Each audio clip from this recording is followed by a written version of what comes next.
আমরা একটা গুরুত্বপূর্ণ জিনিস আপনাদেরকে এখন বলতে যাচ্ছি, সেটা হলো আমাদের এই ফ্রিজটা অত্যন্ত ভারী এবং এক স্থান থেকে অন্য স্থানে সরাতে হলে ফ্রিজটা অত্যন্ত সহজেই আমরা এক স্থান থেকে অন্য স্থানে সরাতে পারি।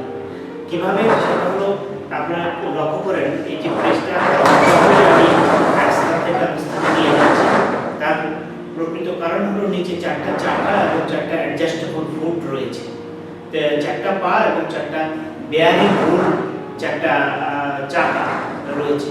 সেই চাকার মাধ্যমে আমরা সহজে এটাকে এক স্থান থেকে অন্য স্থানে সরাতে পারি। এখন আমরা এই চাকাগুলো কিভাবে কাজ করে আমরা সেটা দেখবো এবং চাকাগুলো আপনাদেরকে দেখানো হবে।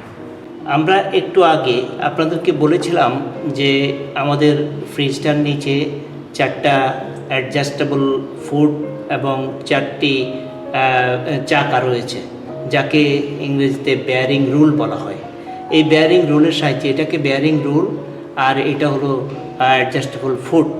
তা এই বেয়ারিং রুলের সাহায্যে খুব সহজেই ফ্রিজটি এক স্থান থেকে অন্য স্থানে আনানোর জন্য সহজভাবে খুব সাবলীলভাবে আসা যাওয়া করতে পারে।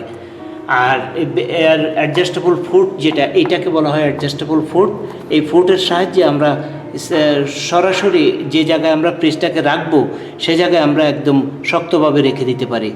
আর সেভাবে রাখার পদ্ধতিটা হলো, এই অ্যাডজাস্টেবল ফুটটাকে আমরা এই স্প্যানারের সাহায্যে এটাকে দাঁড়ানো অবস্থায় আমরা অ্যাডজাস্ট করতে পারি। অর্থাৎ এটাকে যতই আমরা বাড়াবো, বড় করব, তখন দেখা যাবে যে এই চাকাটা উপরের দিকে উঠে যাবে, তখন আর ফ্রিজটা আর নড়বে না।